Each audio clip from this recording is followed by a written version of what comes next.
YNOT Be Caster, one of the HCS commentators, analysts, and grassroots content creators, and we have another HCS power ranking video that we are dropping for you guys. I know you guys love it when I do these. What we're looking at right now is based off of the placings from Dallas, and we're going to move some stuff around based on my opinion of what's going on today. So it's going to be largely based off of more recent I guess activity, as opposed to just what happened over the last two lands. And on top of that, I will let you know this is my opinion, an educated opinion, but we're gonna be also basing it off of some of the results and stuff, and we're gonna be backing it up. So I know you guys are not gonna be happy with some of these placings. Let me know in the comments down below how you feel, but I do want to apologize in advance. So let's get right into it. Optical Gaming, third best team in the league. Optic Gaming, I keep wanting to put them down in second place and wanted to put Shopify Rebellion ahead of them, but after two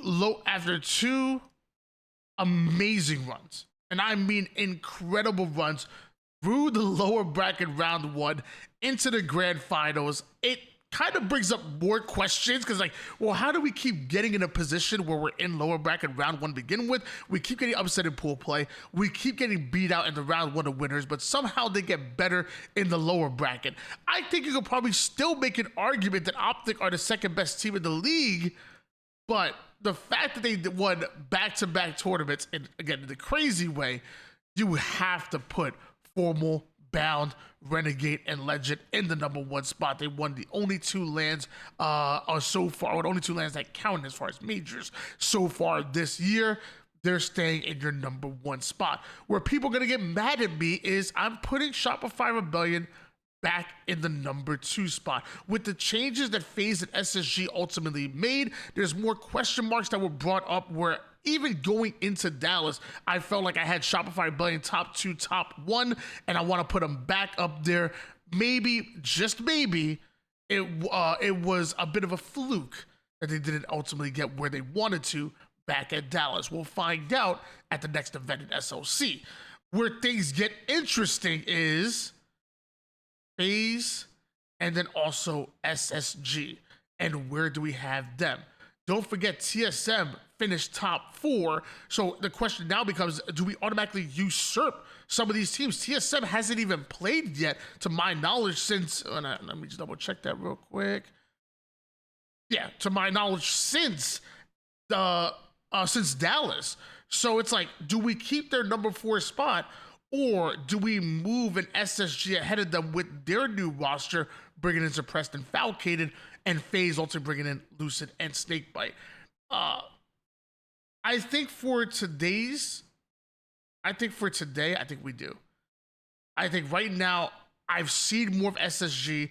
SSG have more experience. SSG have the name, so do FaZe, the names on the right. Like, I feel like all the boxes are checked, and no matter how much I love TSM, I want to see them do this consistently. They brought in Manny, and it made a huge difference on LAN, but will we see them do it again? Again, the question is it like a honeymoon phase, or is this what the new TSM roster is going to look like time and time again?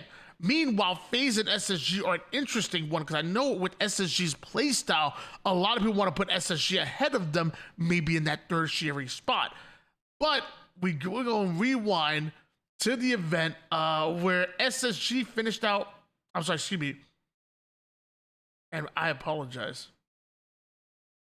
Yeah, I had it right. FaZe and SSG, yeah. Where FaZe finished out ahead of them. Just want to make sure I had that right. In second place during the event, and that means they ran into each other in the lower bracket finals. If we go to that bracket, lower bracket, you will see that they went down to the absolute wire, bro. To the absolute wire, all the way down to a game 5. And by the way, within that game 5,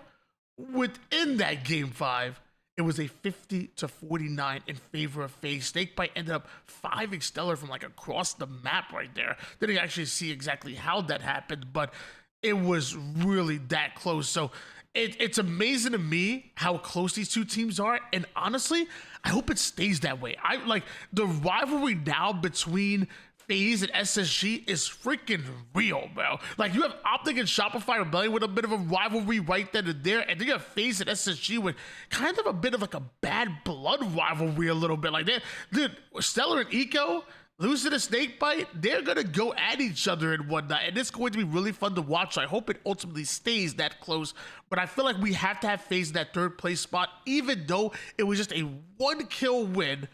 We're gonna have FaZe up there. Plus, on top of that, you know, I'm actually like biased for the FaZe boys. I love these dudes on this FaZe roster. They're always like so nice to me. SSG are really cool too. I think Falcated, again, underrated. Same for Suppressed. And then Jordan, Eco, and SSG. This is a great team. And ultimately one with an extremely high ceiling as well. So really excited to see them duke it out more during some of the HCS Opens or even on LAN as well, because you know both of these teams are going to run into each other at least once, maybe twice within a tournament. Going down a little bit,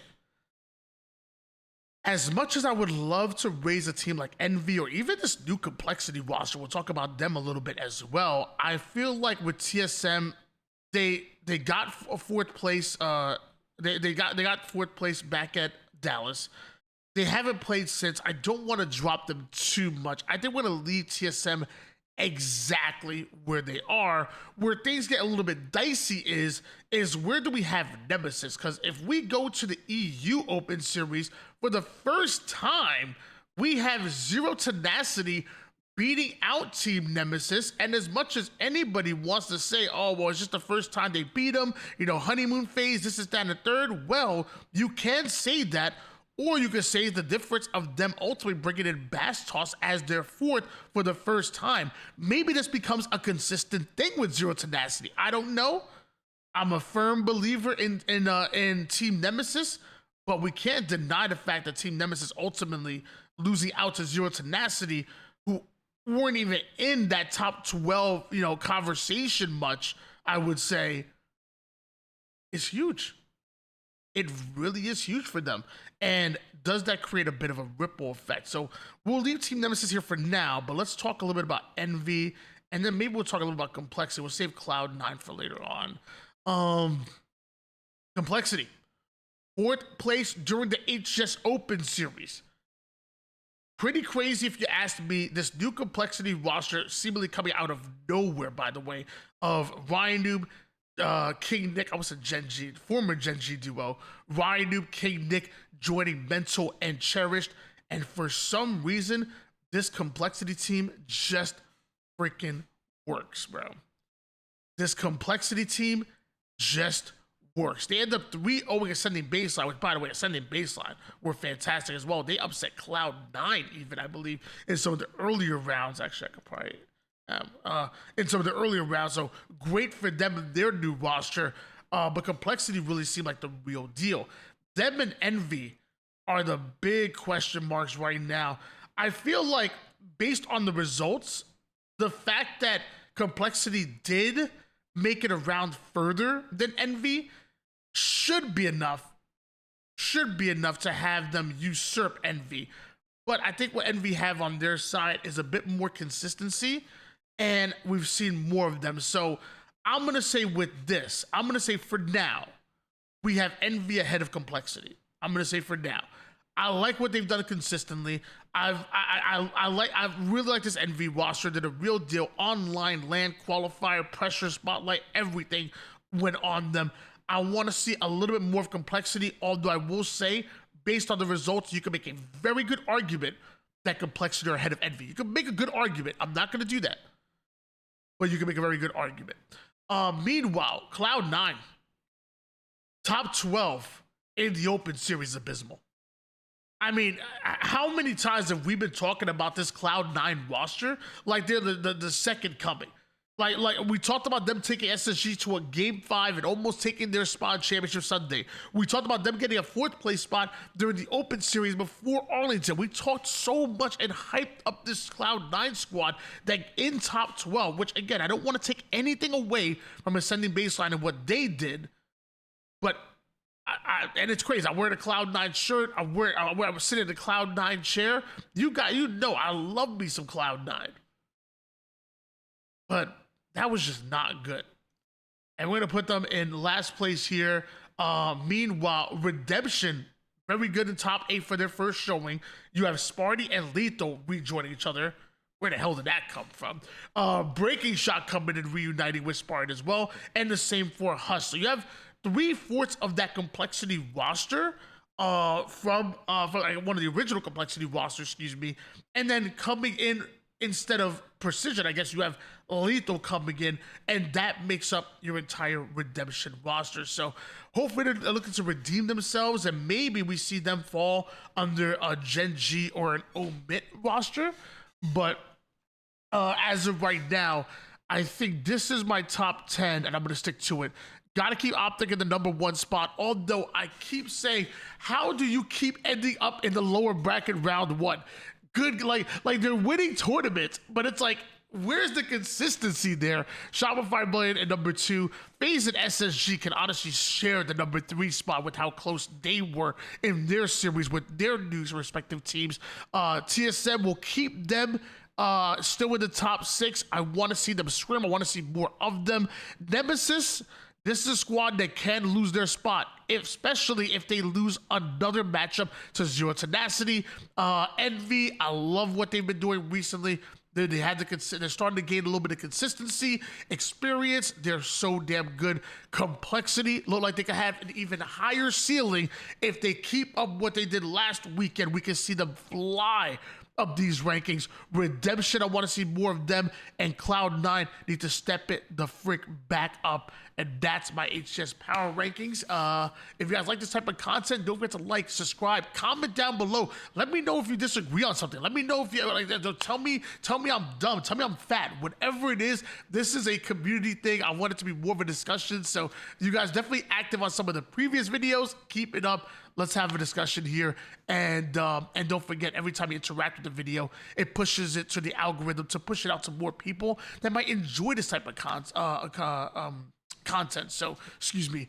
Thank you guys so much, and also shout out to Anemba for sponsoring this month's stream, also sponsoring this month's content in general. Stop paying full price for your new video games, your add-ons, even your gift cards. Check out www.com/YNOT_B_cast. We'll have the link down below in the description so you guys can check it out. And until next time,